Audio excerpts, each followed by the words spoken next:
হরে কৃষ্ণ কৃষ্ণ কৃষ্ণ হরে হরে, হরে রাম রাম রাম হরে হরে। হরে কৃষ্ণ। আশা করি সকলে আনন্দে আছেন, সকলে ঝুলন যাত্রা বলরাম জয়ন্তীর আনন্দে অত্যন্ত আনন্দে ডুবে আছেন। তো আরো আনন্দের বিশেষ বিষয় আমরা উদযাপন করতে চলেছি, স্বাগতম জানাতে চলেছি পরমেশ্বর ভগবানকে, তার জন্মদিন, জন্মতিথি, জন্মাষ্টমী। তো সেই উপলক্ষে আমরা উপস্থিত হলাম আপনাদের সম্মুখে শ্রী মায়াপুর ধাম থেকে, শ্রী চৈতন্য মহাপ্রভুর জন্মস্থান থেকে আমরা আজকে আপনাদের সম্মুখে উপস্থিত হলাম শ্রীকৃষ্ণের জন্মাষ্টমী সম্বন্ধে আলোচনা করার জন্য। আমাদের মায়াপুর টিভির স্টুডিও থেকে আপনাদের সকলের পছন্দের অনুষ্ঠান রবিবাসরীয় পারমার্থিক টক শো নিয়ে। তো আজকে আমরা অত্যন্ত আনন্দিত যে আমাদের এই টক শোর স্টুডিওতে আমরা পাচ্ছি আমাদের পরম পূজনীয় শ্রীপাদ অতুল কৃষ্ণ প্রভুকে, যিনি সুদূর অস্ট্রেলিয়া মহাদেশ থেকে মায়াপুর ধামে দীর্ঘ কয়েক দশক ধরে, কয়েক যুগ ধরে অবস্থান করছেন এবং তিনি এখন এই আমাদের বাঙালি সংস্কৃতির কথা, বাঙালি ভাষায়, গৌর ভাষায় আমাদের সবাইকে আজকে জন্মাষ্টমীর কথা, রহস্য শোনাবেন। আমরা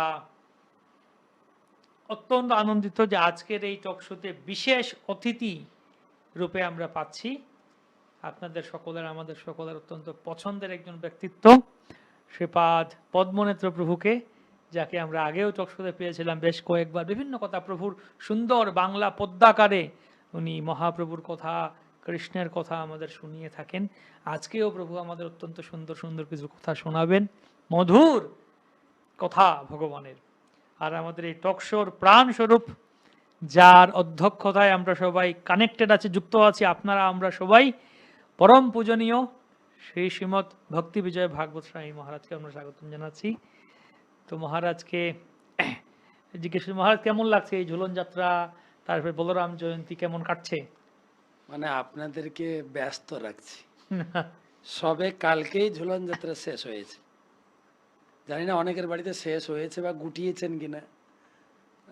সেই পুরো কত 5 দিনের, 5, 6, 7, 8, 9, পুরো 5 দিনের এই ঝুলন যাত্রার, যদিও প্রথম দিনটা একটু একাদশী ছিল, উপবাস করেছেন অনেকে, তারপরে অনুকল্প টল্প খেয়েছেন, কিন্তু গতকালকে তো ফিস্ট, বলরামের আবির্ভাব তিথি, মধু ভাণ্ডের ফিস্ট খেয়ে দে। কিন্তু আমরা ছাড়ছি না, কিন্তু এখন থেকে প্রস্তুতি নিন। আজকে আমরা জন্মাষ্টমী সম্বন্ধে আলোচনা করব। এখন থেকে আপনাদের হাতে কমপক্ষে কত দিন, জন্মাষ্টমী কবে? 16 তারিখ, আজকে হলো 10 তারিখ, তার মানে 1 সপ্তাহ। এই 1 সপ্তাহের প্রস্তুতি, জন্মাষ্টমী ব্রত খুব কঠিন ব্রত, কিন্তু মধ্যরাত্রি পর্যন্ত আপনাকে জেগে থাকতে হবে। তারপরে নির্জলা করবেন না জলজলা করবেন না ফল ফলা করবেন, বিস্তারিত আলোচনা করব। ভয় খাবেন না।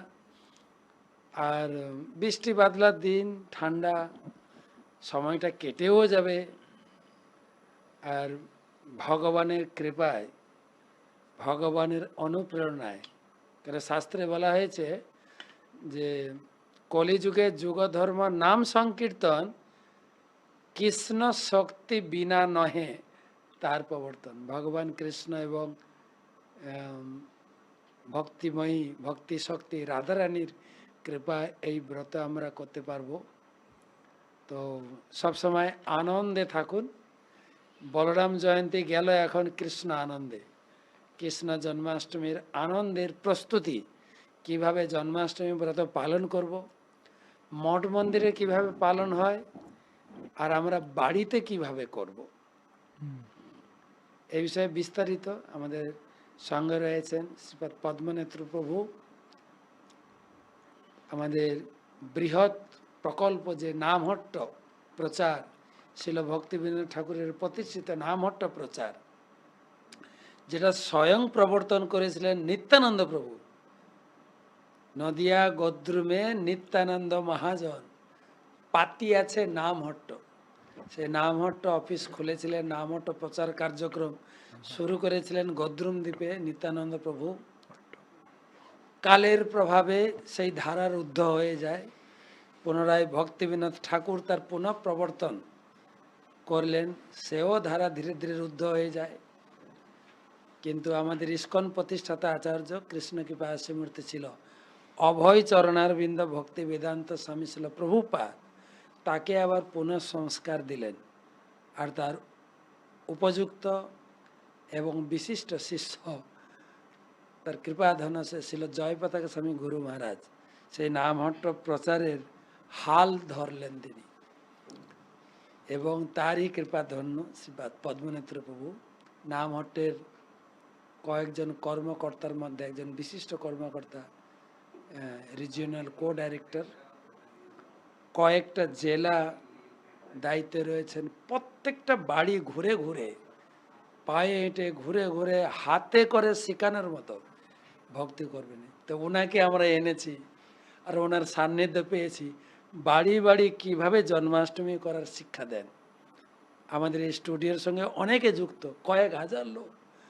তাদের একটু গাইড করবেন কিভাবে সকলে, পরিবারের সকলে মিলে আমরা বাড়িতে কিভাবে জন্মাষ্টমী করব। আর যারা ইস্কন মন্দিরের কাছাকাছি থাকেন, ইস্কনে চলে আসবেন। আপনার সময় কিভাবে কেটে যাবে সারা দিন ব্যাপী। আমাদের ইস্কনে জন্মাষ্টমী 3 দিন। আগের দিন অধিবাস, অধিবাস মানে জন্মাষ্টমী কিভাবে হবে আমরা হাতে জল নিয়ে ভগবানের সামনে সংকল্প করি। পরের দিন একদম ব্রহ্ম মুহূর্ত থেকে প্রোগ্রাম শুরু হয়ে যায়, সে বিষয়ে আলোচনা করব। এবং তার পরের দিন ফিস্ট, পাক্কা 3 দিনের প্যাকেজ অনুষ্ঠান আমরা বাড়িতে কিভাবে করতে পারি। শ্রীপাদ পদ্মনেত্র প্রভু উনি একজন কি বলবো চৈতন্য চরিতামিদের এবং আচার্যগণের যে সমস্ত ভজন গীতি রয়েছেন তার উপরে বিশেষ দক্ষতা তিনি লাভ করেছেন গুরু কৃপায়। বিভিন্ন শাস্ত্রের আঙ্গিকে তিনি তুলে ধরবেন। আমরা যে যেখানে থাকি না কেন, আমরা কিভাবে জন্মাষ্টমী ব্রত ভালোভাবে পালন করে কৃষ্ণের সন্তুষ্টি বিধান করতে পারি, বা জন্মাষ্টমী ব্রতটা সুচারুভাবে পালন করে তার সুফল লাভ করতে পারি, সেটাই আলোচনা করা হবে। আর প্রভু তো আছেন আমাদের অতুল কৃষ্ণ প্রভু, সারা বিশ্বের তিনি সূচনা দেবেন। দেশ বিদেশ সারা বিশ্বব্যাপী, এমনকি Islam country, Middle East, Africa, Negro দেশেও, চায়নার মতো পাপি দেশেও, চায়নাকে পাপি দেশে এই অর্থে বলি, করোনা কোথা থেকে শুরু হয়েছিল জানেন? করোনা চায়না থেকে। এত পাপি কি না খায় আমাদের পরম পূজ্য ভক্তি পুরুষোত্তম মহারাজ বলেন, রাস্তায় যা চলে গাড়ি ঘোড়া ছাড়া সব খায়, আকাশে যা চলে উড়োজাহাজ প্লেন ছাড়া সব খায়, আর জলের তো কথাই নেই। সেই জন্য ওখান থেকে শুরু হয়েছে আর পাপ করোনা, সেই জন্য করোনা। সেই দেশের লোকেরাও সেখানেও জন্মাষ্টমী পালন হচ্ছে। এমনকি আমেরিকার উন্নত শহরে, সম্ভ্রান্ত পরিবারে, এমনকি সরকারি দপ্তরেও জন্মাষ্টমী ব্রত পালন হচ্ছে। সেই বিষয়ে আমরা আলোচনা করব। তো সূচনা দেবেন সারা বিশ্বের জন্মাষ্টমীর সমাচার ওর কাছ থেকে পারবো। আমি আপনাকে অনুরোধ করি, শুরু করি আমাদের আজকে বক্তব্য জন্মাষ্টমী ব্রত। জয়। তো জন্মাষ্টমী ভগবান, আমাদের এই টকশো আলোচনা যেহেতু স্বল্প পরিসরে বা সময় আমাদের সীমিত, আশা করি আপনারা জন্মাষ্টমী কৃষ্ণ সম্বন্ধে বিভিন্ন কথা ইতিমধ্যে জানেন। তাই আমরা ব্যাকগ্রাউন্ড বা পূর্ব পটভূমি আর এত না টেনে সরাসরি আমাদের মূল আলোচনায় প্রবেশ করি। যে আমরা জানি কৃষ্ণ মথুরায় কংসের কারাগারে আবির্ভূত হলেন। তো প্রথম প্রশ্ন হলো এটাই যে এত জায়গা থাকতে ভগবান কারাগারকে কেন বেছে নিলেন, জেলখানায় ভগবানের জন্ম, এর কি তাৎপর্য প্রভু যদি বলে?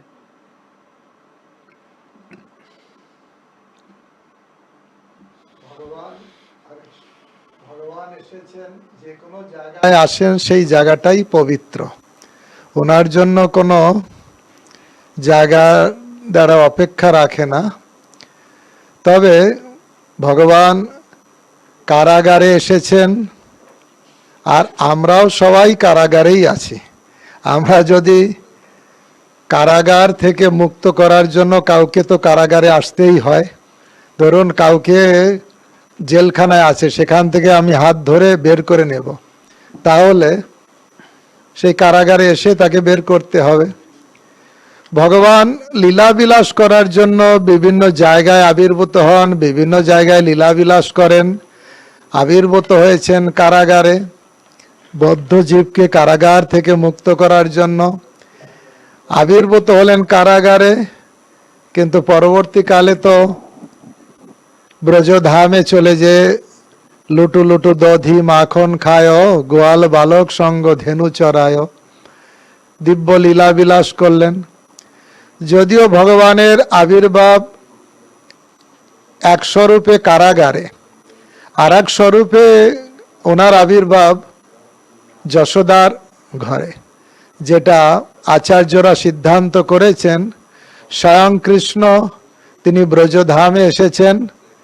কৃষ্ণ অন্য যদু সম্ভূত সহস্তপর বৃন্দাবনং পরিত্যাজ্য পাদম একম ন গচ্ছতি। স্বয়ং কৃষ্ণ আসেন ব্রজধামে যশোদা নন্দন রূপে,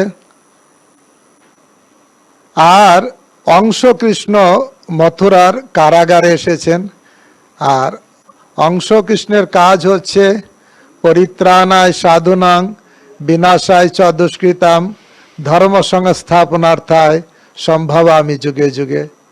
অসুরদের নাশ করার জন্য, ধর্মকে স্থাপন করার জন্য, সাধুর পরিত্রাণের জন্য তিনি সেই রকম কারাগারকে বেছে নিলেন, আর সেখান থেকে ওনার মিশন শুরু করলেন। কিন্তু ব্রজধামে ভগবান কৃষ্ণ এসেছেন, স্বয়ং কৃষ্ণ, মথুরার কৃষ্ণ, অংশ কৃষ্ণ বসুদেবের মাধ্যমে ব্রজধামে গিয়ে স্বয়ং কৃষ্ণতে প্রবেশ করেছেন। ব্রজধামেও যত অসুর মারণ হয়েছে চৈতন্য চরিতামৃত কথা অনুসারে, সেখান থেকেই অংশ কৃষ্ণ বের হয়ে অগাসুর বকাসুর সব বধ করেছেন। কিন্তু স্বয়ং কৃষ্ণের কাজ হচ্ছে লীলা বিলাস করা।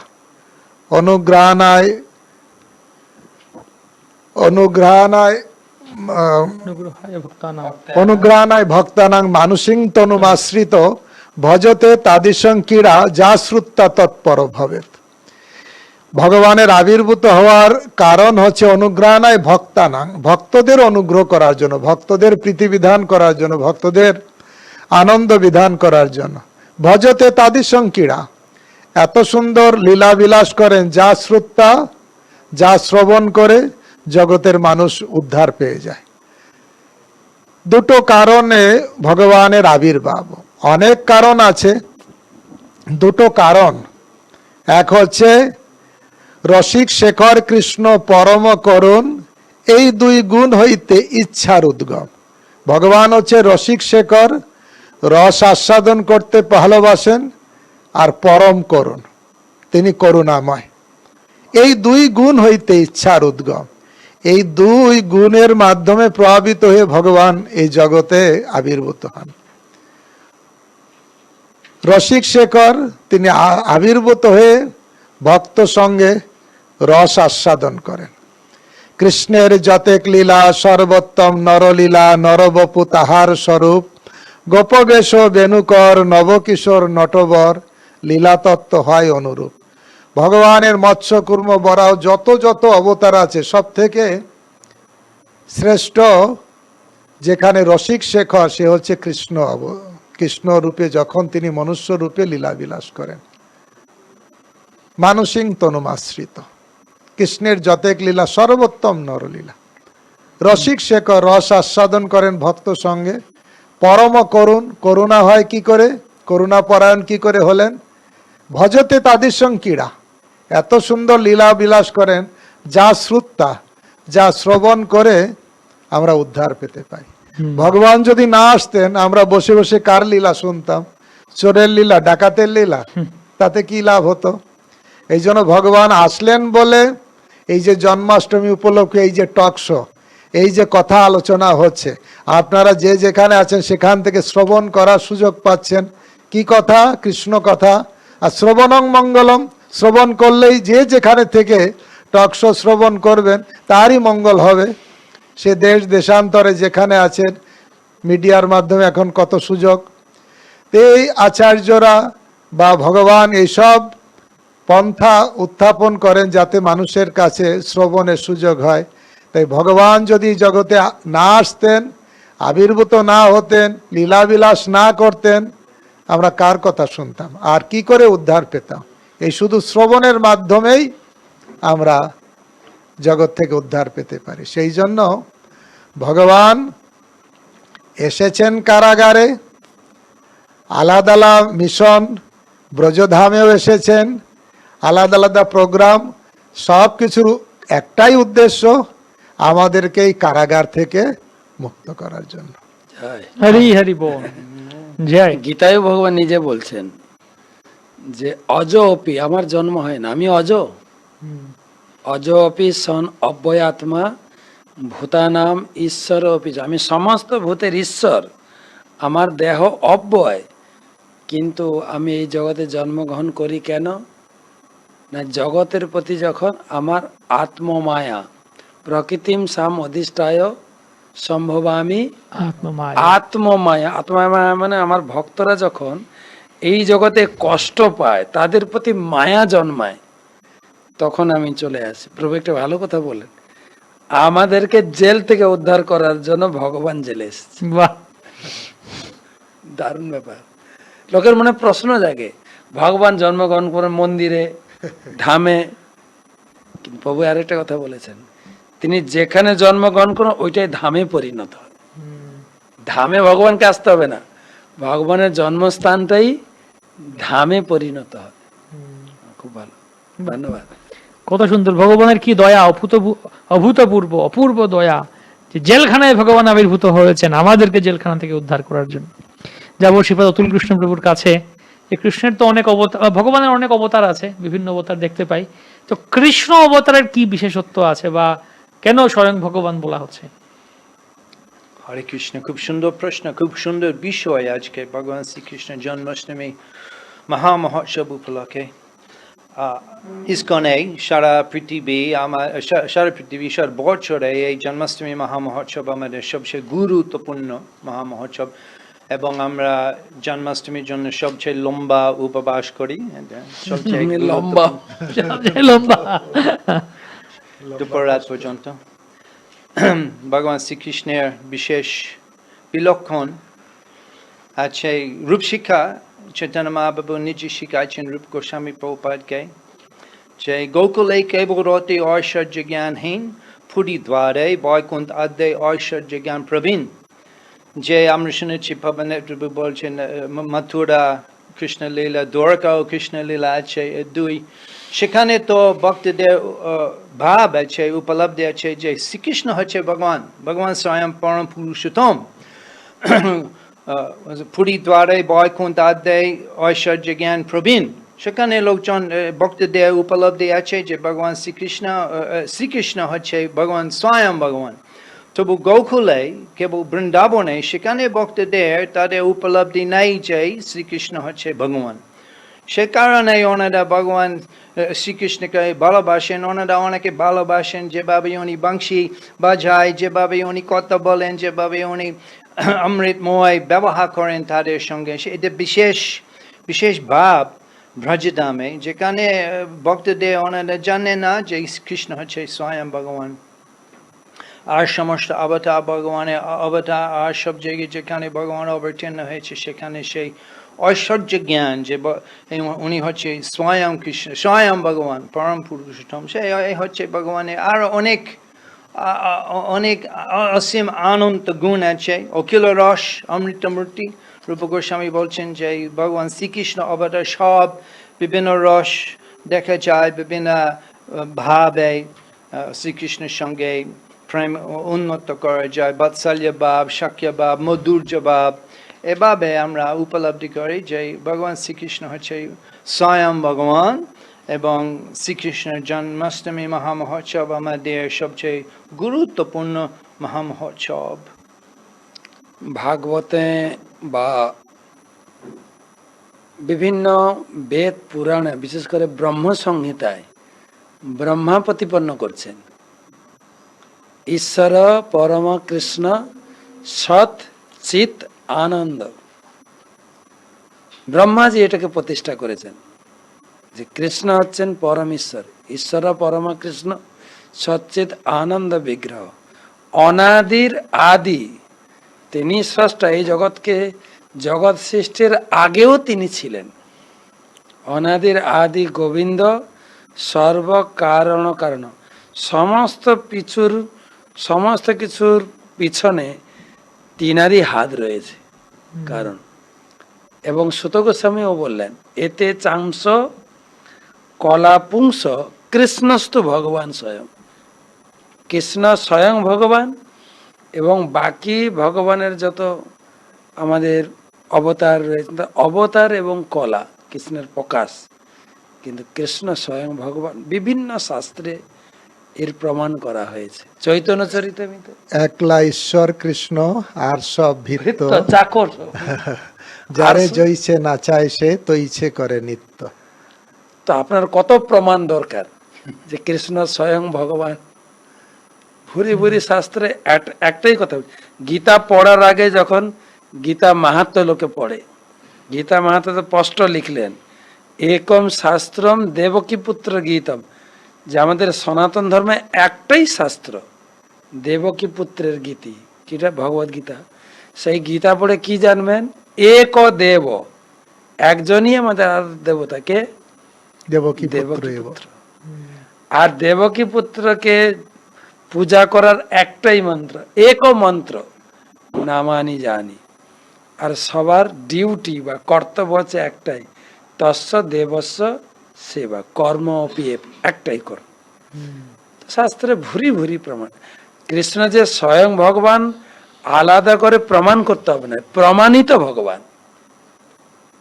কারণ আর হচ্ছে কৃষ্ণ হচ্ছে রসিক শেখর, তিনি 12টা রসের দ্বারা সেবিত। শান্ত দাস্য সখ্য বাৎসল্য যে মধুর রস, এ কৃষ্ণর সঙ্গেই, কৃষ্ণই হচ্ছে একমাত্র তার মূল, যেভাবে আমরা দেখা যায়। আর মহাপ্রভু সেই রসটাকে শিক্ষা দেওয়ার জন্য, যেটা হচ্ছে সারা জগতে মোরে করে বৈদি ভক্তি, বিধি ভক্তে ব্রজ প্রেম পাইতে না রে শক্তি। অন্যান্য অনেক আগেরও ভক্তি ছিল, কিন্তু সেটা ছিল বৈদি ভক্তি। কিন্তু রাগানুগা ভক্তির কথা, যেটা ভগবান কৃষ্ণের উদ্দেশ্যে এখানে বর্ণনা আছে। আরেকটা আছে মনশিক্ষাতেও বলছেন যে এমনকি ভক্ত স্বর্গে যেতে চায় না, এমনকি বৈকুণ্ঠেও যেতে চায় না। কারণ কি, ও তার উপরে যে গোলক বৃন্দাবন, সেটাই হচ্ছে লক্ষ্য বস্তু। এই জন্য সে রতি প্রবল হলে, লক্ষ্মীপতি রতি রাখো দূরে, লক্ষ্মীপতি রতি রাখো দূরে, সে রতি প্রবল হলে পরব্রহ্মে দেয় ফেলে, নাহি দেয় বাস ব্রজপুরে। ব্রজপুরে যদি কেউ বাস করতে চায়, তাহলে একজনই উপাস্য, ব্রজে রাধা কৃষ্ণ রতি অপূর্ব ধনদ অতি, তাই তুমি ভজ চিরদিন। সে রাধা কৃষ্ণের ভজন যে টপমোস্ট, এবং উনি যে একমাত্র আরাধ্য ভগবান, ব্রজেস্তনয় তদ্ধাম বৃন্দাবন রম্মা কাচিত উপাসনা ব্রজবধূ বর্গেন যা কল্পিতা।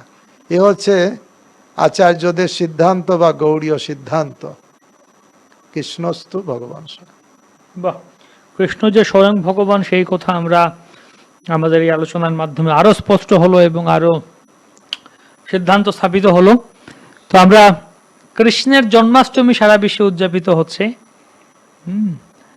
এবং আমরা দেখতে পাই এটা বিভিন্ন বৈষ্ণব বা বৈষ্ণব ছাড়াও যারা আছেন সকলে, এটা কমন একটা ব্যাপার, সবাই জন্মাষ্টমী উৎসব উদযাপন করছেন, আমরা সেটা দেখতে পাই। তো ইসকনেও জন্মাষ্টমী উদযাপন হচ্ছে সারা বিশ্বে, প্রভুপাদ এটাকে সারা বিশ্বে ছড়িয়ে দিয়েছেন। তো আমরা সেটা অতুল কৃষ্ণর কাছে জানতে চাইবো যে এই ইসকনের প্রথম জন্মাষ্টমী কিভাবে হয়। হ্যাঁ, জন্মাষ্টমী আমাদের ইসকনের প্রথম উৎসব ছিল। প্রভুপাদ 1965 জলদূতা উনি আসছেন ভারত থেকে, তখন জন্মাষ্টমী ছিল। প্রভুপাদ যে জলদূতা জন্মাষ্টমী করেছেন, কিছু লেকচার করেন। তা 1 বছর পরে জাহাজের উপরে জন্মাষ্টমী, তা এক বছর পরে 1966 তখন ইসকনের প্রথম জন্মাষ্টমী মহোৎসব হয়েছে নিউ ইয়র্ক শহরে। তখন ভক্তরা সবাই নবীন এবং প্রভুপাদ বলেছেন তাদের উপবাস করতে হবে সারাদিন। ওনারা এর আগে শুনিনি উপবাস ব্যাপার, প্রথমবার উপবাস করেছেন। প্রভুপাদ বলেছেন দুপুররাত পর্যন্ত যদি কেউ না করতে পারেন তাহলে ফল খেতে পারবেন, প্রভুপাদ বলেছেন।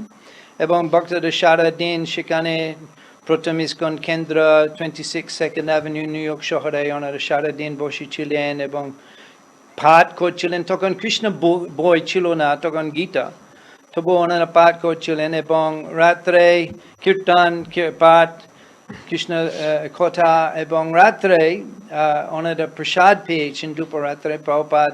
তখন ওনারা সব ভক্তরা বসে ছিলেন প্রসাদ পেতে এবং প্রভুপাদ তখন উনি কৃষ্ণ জন্মলীলা বর্ণনা করেছেন ভাগবত থেকে। এবং জন্মাষ্টমীর দিনেও সেই প্রথম জন্মাষ্টমীর দিনে প্রভুপাদ প্রথম নিজের গ্রন্থ থেকে পাঠ করলেন। তার আগে প্রভুপাদ অন্য একজন গীতা প্রকাশিত গীতা উনি পাঠ করতেন। তারপর ভক্তরা বলছেন আপনি নিজের লেখা আপনি পাঠ করুন। তো প্রভুপাদ বলেছেন, তখন প্রকাশিত হয়নি, শুধু ম্যানুস্ক্রিপ্টস লেখা। প্রভুপাদ শুরু নিজের গীতা পাঠ করলেন সেই প্রথমবার জন্মাষ্টমীর দিনে। এবং পরের দিন প্রথম দীক্ষা অনুষ্ঠান হয়েছে, ইসকনের প্রথম দীক্ষা অনুষ্ঠান। 10-15 জন ভক্তরা সেই নন্দ উৎসবে, প্রভুপাদের জন্মদিন। তখন ওনারা বুঝতেন না প্রভুপাদের ব্যাস পূজা মহোৎসবের সম্বন্ধে, তখন ব্যাস পূজা হয়নি। তবু প্রথম দীক্ষা অনুষ্ঠান হয়েছে। ভক্তরা এমন নবীন, জাপামালা পাওয়া যায় না পাশ্চাত্য দেশগুলিতে, জাপামালা নেই। ওনারা নিচে দোকানে গিয়ে একটা বোর্ড কাপড়ের বিট ওনারা নিজেই মালা তৈরি করতেন। অনেকক্ষণ লেগেছে মালা নিচে তৈরি করতে। প্রভুপাদ শিখিয়েছেন কিভাবে মালা তৈরি করে। এবং ভক্তরা তখন প্রথম দীক্ষা হয়েছে এমন নবীন ভক্তরা যে ওনারা প্রথমবার 4টা নিয়ম সম্বন্ধে শুনেছেন সেই দীক্ষা অনুষ্ঠানে। 4টা নিয়ম কি? এখন থেকে 4টা নিয়ম পালন করতে হবে, অনেক ইতিহাস। এবং তখন থেকে প্রতি বছর ইসকন পাশ্চাত্য দেশগুলিতে যেখানে সেখানে প্রভুপাদ রাধা গোবিন্দ মন্দির স্থাপন করলেন, যেখানে সেখানে আজকে বড় বৃহৎ বড় মহা মহোৎসব হচ্ছে। হাজার হাজার কোটি কোটি মানুষেরা যায় ইসকন মন্দিরে। আপনারা যাবেন, জায়গা পাবেন না জন্মাষ্টমীর দিনে অনুষ্ঠানে। প্রত্যেক ইসকন মন্দিরে সারা পৃথিবী জন্মাষ্টমীর দিনে জায়গা পাবেন না মন্দিরে, অত লোক যায়। বাহ, অপূর্ব কথা। প্রভুপাদ ইসকনে কিভাবে জন্মাষ্টমী শুরু করেন, প্রথমে জাহাজের উপরে করেন, পরে নিউ ইয়র্কে জন্মাষ্টমী করেন। তা আপনার কি অভিজ্ঞতা? আপনি যখন প্রথমে আসেন ইসকনে, প্রথম যেদিন জন্মাষ্টমী করেন, উপবাস, রাত্রি পর্যন্ত উপবাস সারাদিন, কেমন লেগেছে আপনার? প্রথমবার ইসকন মন্দিরে গিয়েছিলাম জন্মাষ্টমীর দিনে। জন্মাষ্টমীর দিনে? হ্যাঁ। বাহ, একজন বন্ধু বলেছেন আসো আমরা যাব, কৃষ্ণ জন্ম আছে। আমি শুনিনি কৃষ্ণ জন্ম, কৃষ্ণ মন্দির কিছু শুনিনি, তবু গিয়েছি। প্রভুপাদের স্থাপিত মন্দির শ্রী শ্রী রাধা বল্লভ মন্দির মেলবোর্ন শহরে, এবং দর্শন করলাম। এবং তার 2 বছর পরে 1985 আমি জন্মাষ্টমীর দিনে ইসকন অংশগ্রহণ করেছি, যোগদান করেন। যোগদান করেছি জন্মাষ্টমীর দিনে। তা আমার জন্মাষ্টমীর দিনে অনেক সুন্দর অভিজ্ঞতা আছে। প্রথম মহা মহোৎসব ভক্তদের সঙ্গে, এবং এখনো খুব আনন্দ পায় জন্মাষ্টমীর দিনে। তো বিদেশেও ভক্তরা এরকম না খেয়ে উপবাস করেন সারাদিন? হ্যাঁ, আমরা করি সবাই।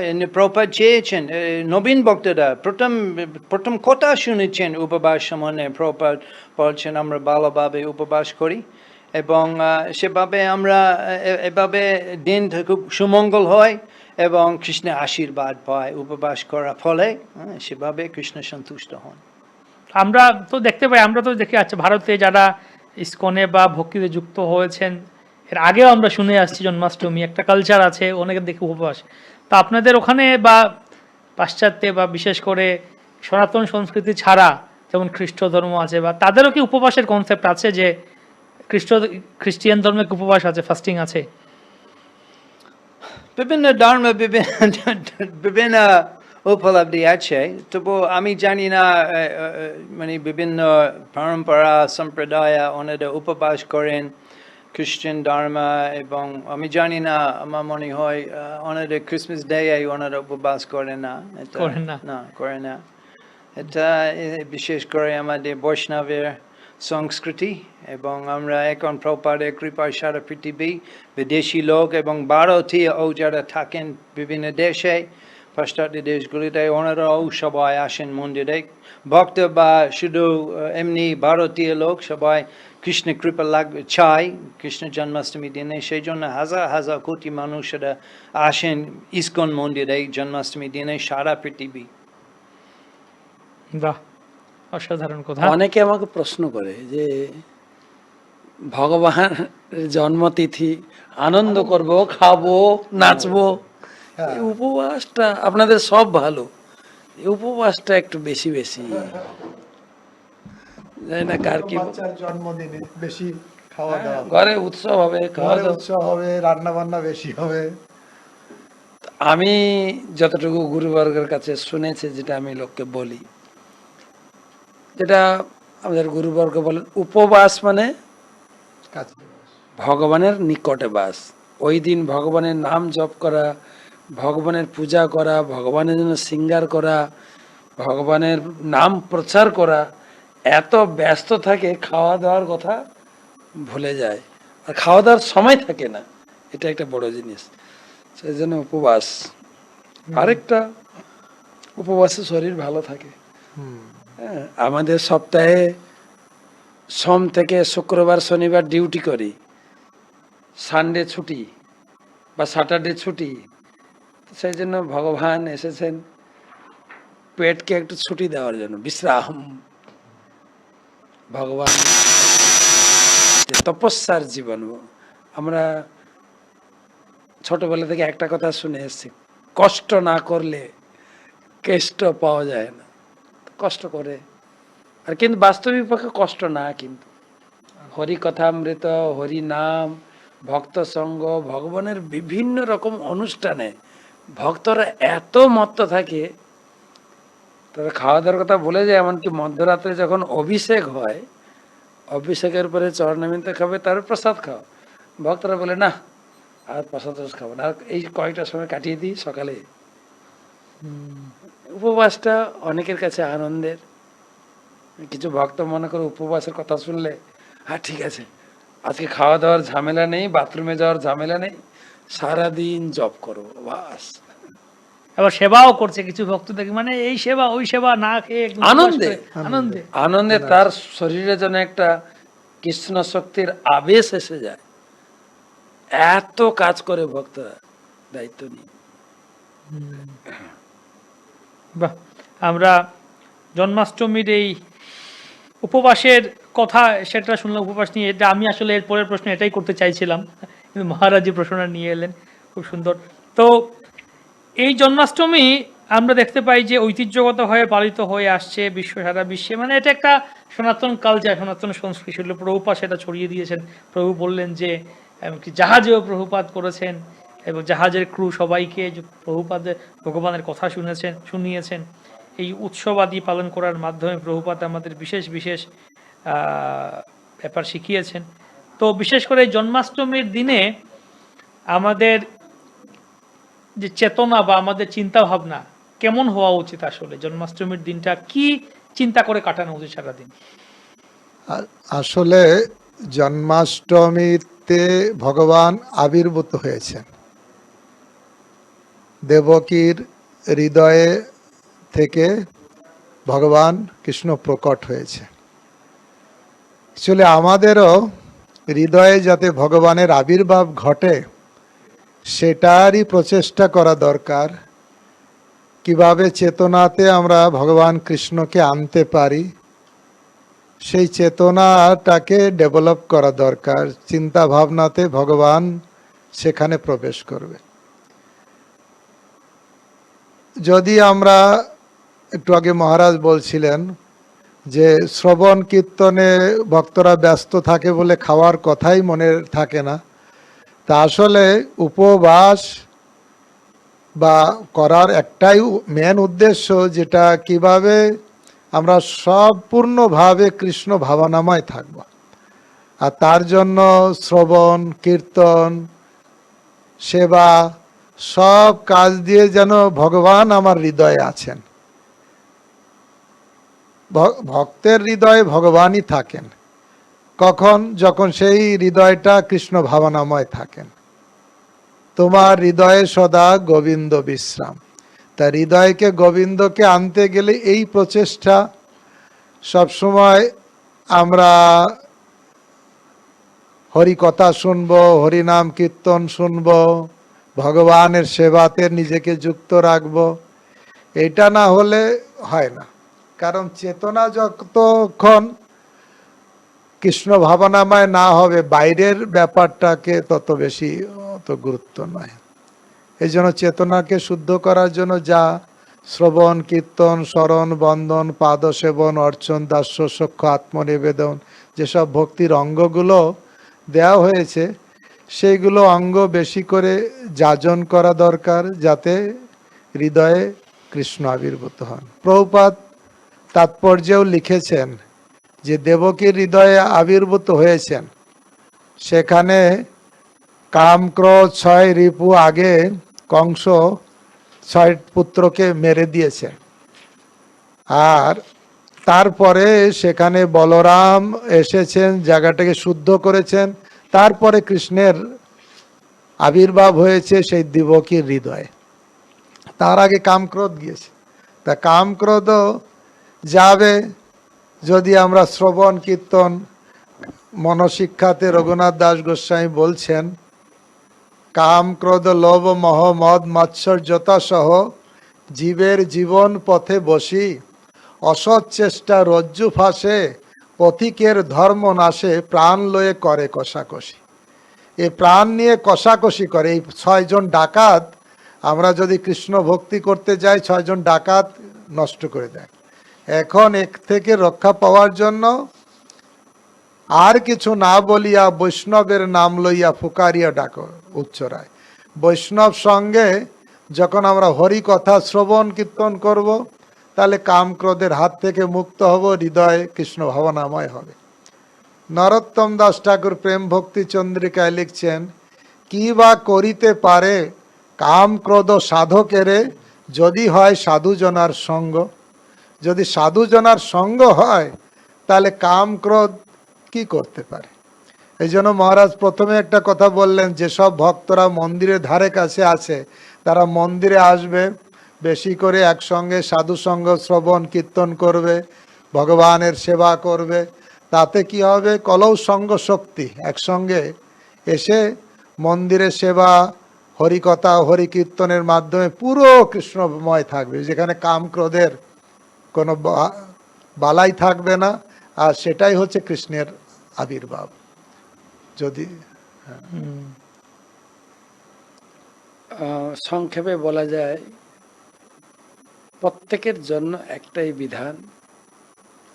আমরা কেবল যে আহার সংযম তাই না, মন সংযম, বাক্য সংযম, ক্রোধ সংযম, সেজন্য আমাদের গুরুবর্গ শিক্ষা দিচ্ছেন প্রত্যেকের জন্য। প্রত্যেক আশ্রম, সন্ন্যাসী, ব্রহ্মচারী, গৃহস্থ, আগের দিন সংকল্প করেন। আপনি যদি বাড়িতে জন্মাষ্টমী করেন, মন্দিরে তো এই অনুষ্ঠানটা হয়ই, সংকল্প করবেন কালকে আমি জন্মাষ্টমী পালন করতে যাচ্ছি। যেন আমার প্রথম হচ্ছে আহার সংযম, বাক্য সংযম, আমার মুখ থেকে যেন কোনো কটু কথা, খারাপ কথা বা ক্রোধ জাতীয় কোনো কথা যেন আমি না বলি। সেজন্য ব্রাহ্ম মুহূর্ত থেকে উঠে ভগবানের মঙ্গলারতি, নাম জপ, ভগবানের শৃঙ্গার, এগুলো প্র্যাকটিক্যাল আমাকে করতে হবে। এবং গীতায় ভগবান বলছেন, সততং কীর্তয়ন্ত মাম যতন্তস্য দৃঢ়। যত্নের সহিত ভগবানের এই তিথিটাকে পালন করারই যত্ন করতে হবে। যার জন্য যত্ন করে নাম গ্রহণ, ভগবানের শৃঙ্গার, ভগবানের উপবাস নেই, কিন্তু ভগবানের জন্য বিভিন্ন দ্রব্য, আমরা যখন বাড়িতে থাকতাম দেখতাম সে খইয়ের লাড্ডু, মুড়ি লাড্ডু, কত ব্যাপারে শুকনো খাবার আগে থেকে প্রস্তুত করে আগে জন্মাষ্টমী ভাব, জন্মাষ্টমীর যে প্রস্তুতি আগে থেকে, শুধু 1-2 দিন না, তারাও আগে থেকে। এটা মানুষের মনে হৃদয়ে গেঁথে গেছে। এই প্রস্তুতি লাগবে, সেই জন্য তো আমাদের প্রায় 1 সপ্তাহ আগে আমরা করছি টক শোটা, যেমন প্রস্তুতি নেবেন এবং যত্নের সহিত, যতন্তশ্চ দৃঢ়ব্রতা, এটা করলে আমরা ফলপ্রসূ হব। কয়েকটা জিনিস, সততম কীর্তয়ন্ত মাম, ভগবানের নাম কীর্তন, গুণ কীর্তন। ভাগবতমে আপনার 90টা অধ্যায় কৃষ্ণলীলা, স্রেফ কৃষ্ণলীলা 90টা অধ্যায়, তার ভিতরে 39টা অধ্যায় কৃষ্ণের বাল্যলীলা, বৃন্দাবন লীলা, 12টা অধ্যায় আমার মথুরা লীলা, আবার 39টা অধ্যায় আপনার দ্বারকা লীলা। কত কথা আছে বাল লীলা, মথুরা লীলা, দ্বারকা লীলা, কথা শোনান। সাধারণত গুরুবর্গ আমাদের দিয়ে থাকেন, জন্মাষ্টমী তুমি কৃষ্ণ বই পড়বে, কৃষ্ণ বই শোনাবে। এটা একটা গুরুত্বপূর্ণ, কৃষ্ণের কিভাবে জন্ম হলো, কিভাবে বৃন্দাবনে গোচারণ লীলা, বাল লীলা করেছেন, এইগুলো আলোচনার মধ্যে মনকে, হৃদয়কে, আমার বাক্যকে যদি আমি রাঙিয়ে রাখি, আনুষঙ্গিক যেগুলো করা উচিত নয় সেগুলো আসবে না। সেই জন্য এগুলো একটু প্র্যাকটিক্যাল কিছু টিপস আমরা যেন এগুলো পালন করে চলি। বাহ। তো মহারাজ, আপনি এখানে বললেন এই যে প্রস্তুতির মধ্যে খুইয়ের লাড়ু, অনেক কিছু বললেন। আমরা তো উপবাস করবো ওই দিন, সেই লাড়ু বানিয়ে কি হবে? ভগবানের উপবাস নেই তো? ভগবানের উপবাস নেই? হ্যাঁ, ভগবানকে বেশি করে সিঙ্গার করবেন, মন্দির সাজাবেন, ভগবানের নতুন ড্রেস, ভগবানের জন্য যত প্রকার যার যেটা কলা আছে আপনি প্রচার করতে পারেন, বেশি করে কৃষ্ণ কথা প্রচার করুন। যে গান গাইতে পারে বিভিন্ন বাদ্যযন্ত্র নিয়ে কীর্তন মেলা করুন, এবং যিনি মায়েরা রসই পারেন কি করবেন, ভগবানের জন্য বিভিন্ন পদ রান্না করবেন, দিয়ে ভগবানকে ভোগ নিবেদন করবেন। কিন্তু সেগুলো আমরা পরের দিন পাবো বা জনসাধারণকে আমরা বিতরণ করতে পারি, যেগুলো কৃষ্ণ প্রসাদ পেয়ে তাদের জীবনটাও ধন্য হয়ে যায়। তার মানে ভগবানকে ভোগ দিয়ে পরের দিন এটা। তবে একটা জিনিস বারে বারে আমি কিন্তু সব তিথি বা উপবাসে বলেছি, আপনার যদি ওষুধ খাওয়ার থাকে অবশ্যই ওষুধ খাবেন, আর ওষুধ খেতে গিয়ে যদি কিছু গ্রহণ করতে হয়, অনুকল্প গ্রহণ করুন। ফল বা যে সমস্ত দ্রব্য অনুমোদন আছে, ফলই বেস্ট, ফল গ্রহণ করে ডাক্তারের নির্দেশটা মানবেন, তাতে কিন্তু ব্রতভঙ্গ হয় না। আবার কেউ মনে করে ওষুধে তো আপনার অন্য জাতীয় কিছু আছে, কিন্তু ওষুধটা অনুমোদিত, ওষুধ খাবেন। ওষুধ খেতে গিয়ে যদি অনুকল্প খেতে অনুকল্প খাবেন, তার জন্য উপবাসটা কিছুটা কনসিডার করা যায়, শাস্ত্রও বলছে।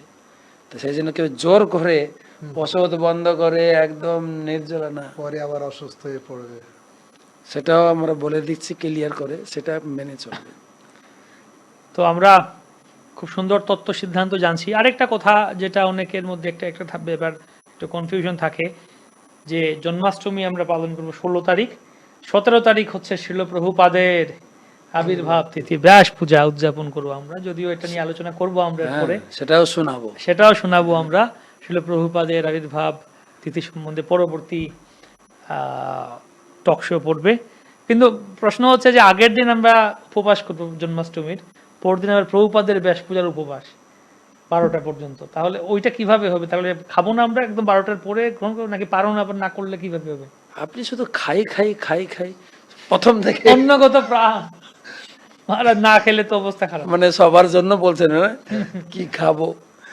প্রশ্নটা হচ্ছে এটাই যে আমি বললাম না, যদি কেউ কৃষ্ণ ভক্তি, কৃষ্ণ রসামৃতে আপ্লুত থাকে, কিন্তু আপনার শরীর বুঝে আপনি করবেন। আমি জানি নিয়মটা কি, যে আগের দিন তো 12টার পরে আমরা আমি আবার সেটাই বলছি। অনুকল্প খেলাম। জন্মাষ্টমীর দিনটাও আপনার শরীরের স্থিতি বুঝে আপনি করবেন। পুরো উপবাস যদি আপনার শরীরের পক্ষে কি বলা যায় সম্ভব হয় করবেন, নির্জলা করুন, না হলে জল, না হলে আপনি ফল খেয়েও এই ব্রত করতে পারেন। তবে আপনার প্রশ্ন হচ্ছে পরের দিন। হুম, সাধারণত যেহেতু উপবাস করছেন ভক্তরা, তো রাত্রে অনুকল্প গ্রহণ করেন, তাই বিধান আছে এই ব্রতটাকে কমপ্লিট করার জন্য পালন করতে হবে আপনাকে। আর এই পালনের টাইম কখন? একাদশী তো পালনের টাইম দেওয়া আছে, এর টাইম কখন? গুরুবর্গ বলেছেন সূর্য উদয়ের পরে।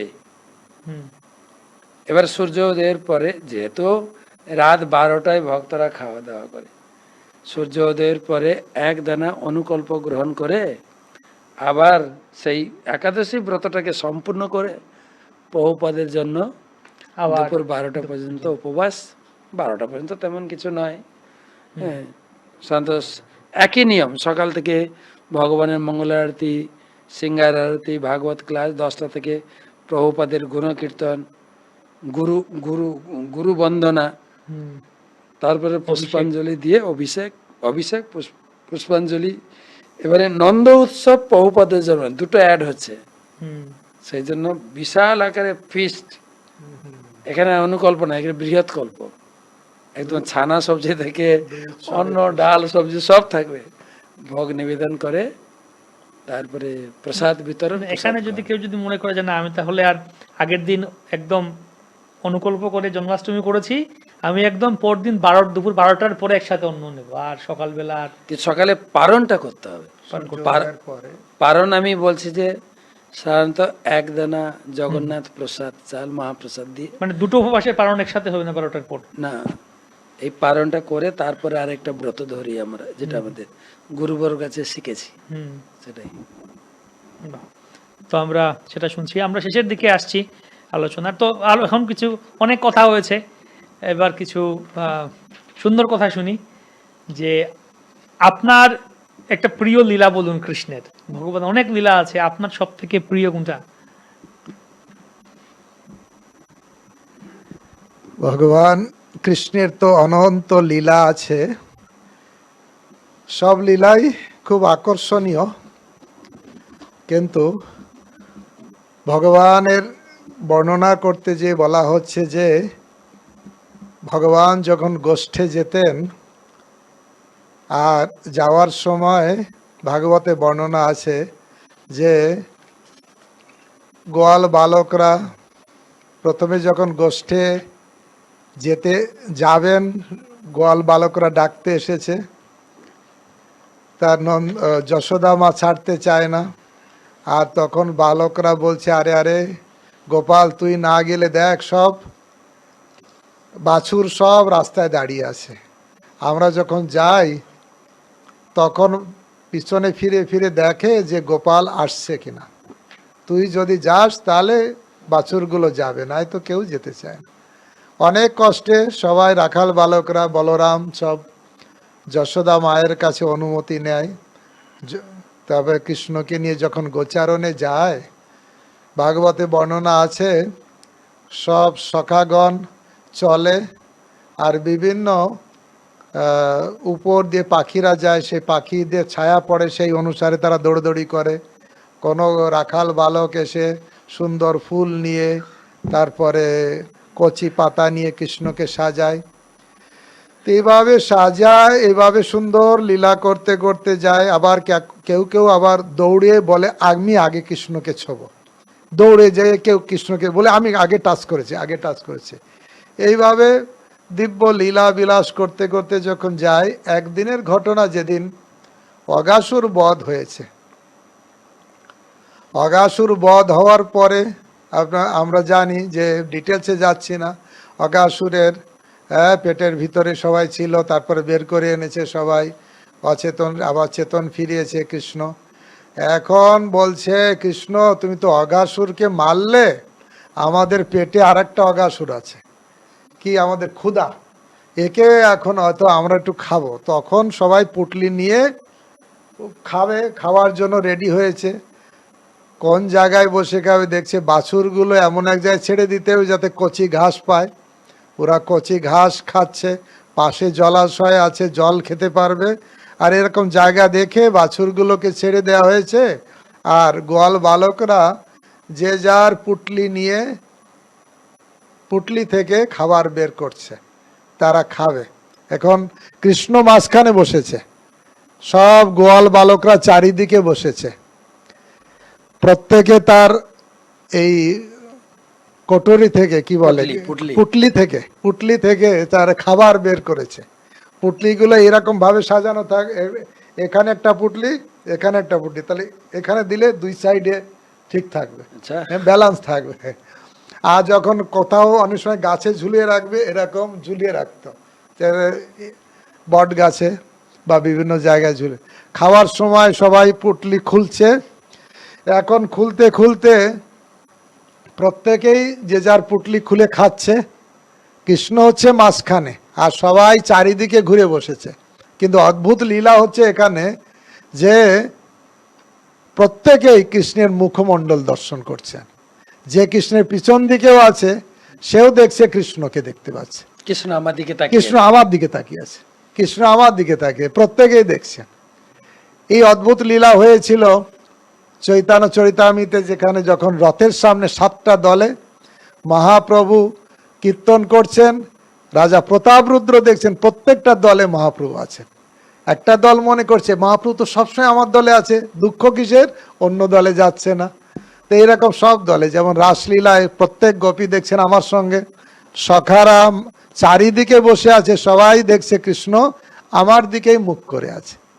আর অদ্ভুত লীলা হচ্ছে এই, যে যার পুটলি থেকে বের করছে, খাচ্ছে। একটু একটা সিদাম হয়তো একটা লাড্ডু খেয়ে বলছে, কৃষ্ণ আমার মা হেভি সুন্দর লাড্ডু করেছে, আহ কি টেস্ট।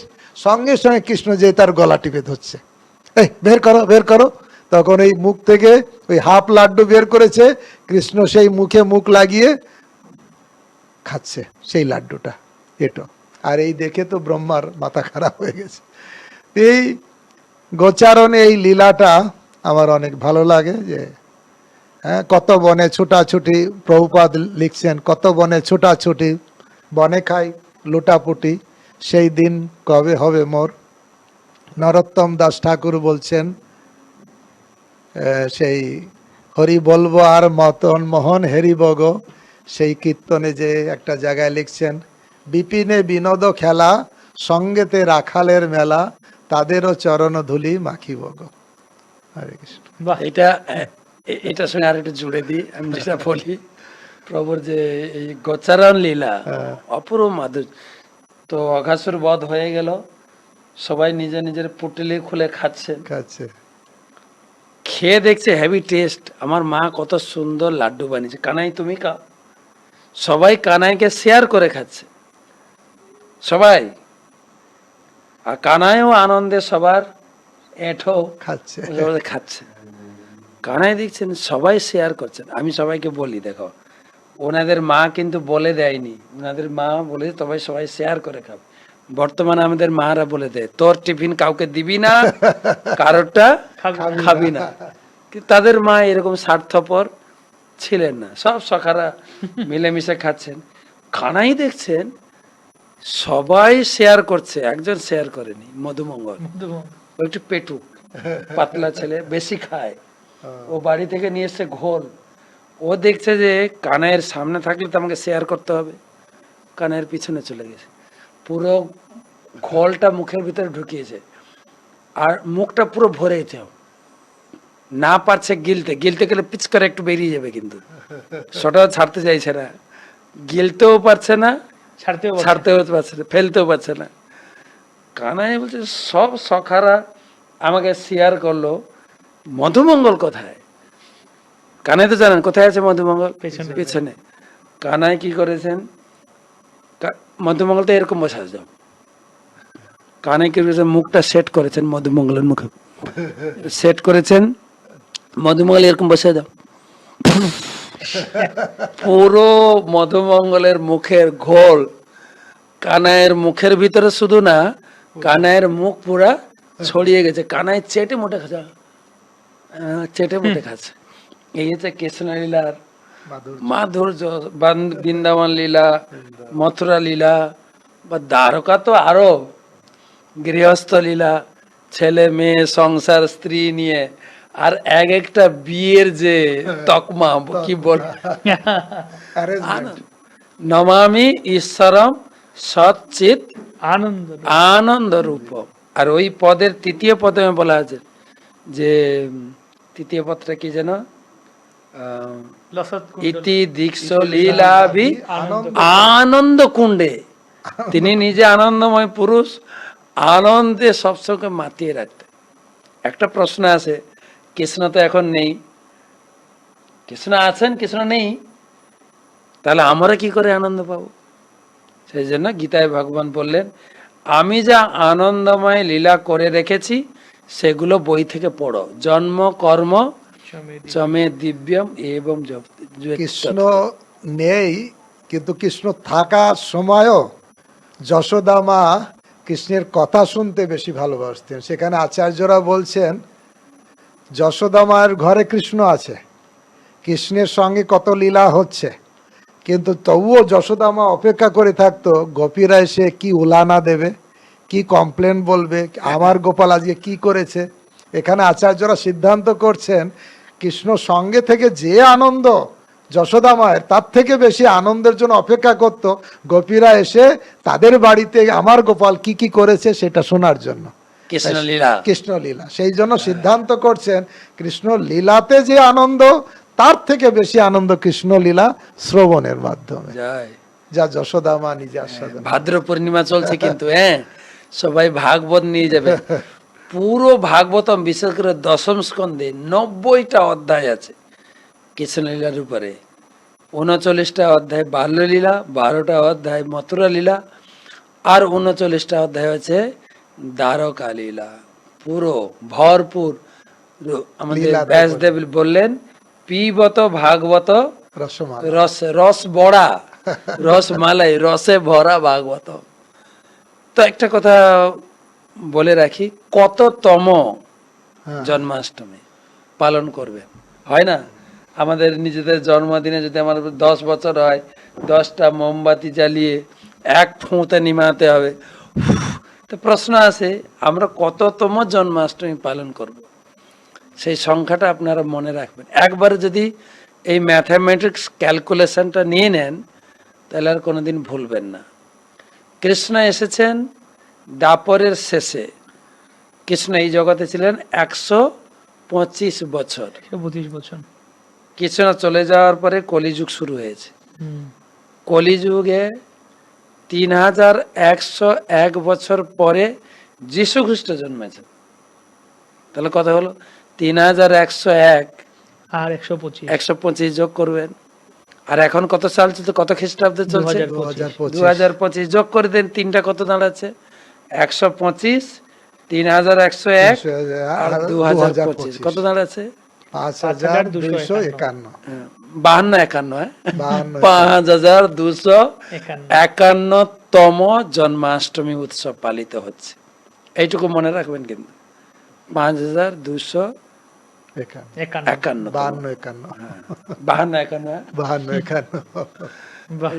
বাড়িতেও আপনারা জন্মাষ্টমী করবেন, এই মন্দিরের অনুকরণে সারাদিন রান্না বান্না নেই, কিন্তু ভগবানের জন্য রান্না করবেন সেইভাবে। এবং যাদের বিগ্রহ থাকে, পঞ্চামৃত বা পঞ্চগব্য দিয়ে অভিষেক করাতে পারেন। বিগ্রহ না থাকলে আলেখ্য রেখে, সামনে বাটা রেখে তাতে আপনারা মানসিক, তাতে আপনারা অভিষেক করবেন, পুষ্পাঞ্জলি দেবেন, ভোগ রাগ করবেন, আরতি হবে। মূলত আমি সারাদিন কৃষ্ণ লীলা বেশি করে পড়তে হবে। সবাইকে নিয়ে লীলা পুরুষোত্তম শ্রীকৃষ্ণ পড়তে পারেন, ভাগবত সেবা। আমি লোককে বলি, যদি বিগ্রহ না থাকে অভিষেকের প্রয়োজন নেই, আপনি পুষ্পাঞ্জলি এবং পুষ্প অভিষেক করতে পারেন, দিয়ে জন্মাষ্টমী ব্রত পালন করুন। বাহ, হরি বল। তো এইভাবে আমরা আমাদের, যদিও শেষ করতে ইচ্ছে হচ্ছে না, মনে হচ্ছে ভগবানের কথা, জন্মাষ্টমীর কথা চলুক, আমাদের মনে হয় জন্মাষ্টমী অনুষ্ঠান চলুক। তো যাই হোক, সবাই জন্মাষ্টমী খুব অত্যন্ত উৎসাহ সহকারে পালন করুন, ভক্তি সহকারে পালন করুন, এবং যে যে কথাগুলি আলোচনা হলো আজকে সেগুলো শুনতে থাকুন সারাদিন। আপনারা যে যেখানে আছেন থাকবেন, আশেপাশে মন্দিরে যাবেন, নামহট্ট বা মন্দির আছে সেখানে যাবেন, আর সারাদিন যুক্ত থাকবেন মায়াপুর টিভিতে, ইসকন বাংলা মায়াপুর টিভি। সারাদিন আমাদের মায়াপুর মন্দিরের কীর্তন হবে সারাদিন ধরে, তারপর বিভিন্ন হরিকথা, ভাগবতম প্রবচন এবং অন্যান্য কথা সারাদিন হবে, অভিষেক হবে, কীর্তন হবে, ইয়েতে ইউটিউবে দেখতে পাবেন। মহারাজের স্পেশাল ক্লাস আছে শ্রীপাদ পদ্মনাথ প্রভুর ইউটিউব চ্যানেলে, সারাদিন বিভিন্ন অনুষ্ঠান লেগেই থাকবে। অর্থাৎ এখন এমন সুবিধা আছে, আপনি সারাদিন রাত 12টা কি সারা দিন রাত আপনি কৃষ্ণ ভাবনামৃতে যুক্ত আর থাকতে একটা পারেন। কথা, যদি জন্মাষ্টমীর সম্বন্ধে আর যদি কিছু তত্ত্ব আলোচনা হয়নি, কিছু আপনার জানার আছে, প্রশ্ন করবেন, প্রশ্ন করুন, প্রশ্ন করে ক্লিয়ার হয়ে ভালো করে জন্মাষ্টমী ব্রত পালন পালন করুন। এখনো আমাদের 1 সপ্তাহ বাকি আছে। তো প্রতিদিন মহারাজ ক্লাস দিচ্ছেন রাত্রেবেলা, তো আপনারা প্রশ্ন করবেন, সেখানেও মহারাজ উত্তরগুলো দিতে থাকবেন, তাদেরকে আরো জানতে পারবেন। তো সকলে ভালো থাকুন, সুস্থ থাকুন, জন্মাষ্টমীর আনন্দে থাকুন, আনন্দের সাথে ভগবানকে আহ্বান জানান। ধন্যবাদ জ্ঞাপন করছি শ্রীপাদ পদ্মনাথ প্রভুকে, শ্রীপাদ অতুল কৃষ্ণ প্রভুকে এবং পূরণ পূজনীয় শ্রীমৎ ভক্তি বিজয় ভাগবত স্বামী মহারাজকে। ভালো থাকুন, সুস্থ থাকুন, ভজন কুশলে থাকুন। তো পড়তে থাকুন গীতা ভাগবত আর শুনতে থাকুন এই টক শো। হরে কৃষ্ণা কৃষ্ণা কৃষ্ণা কৃষ্ণা হরে হরে, হরে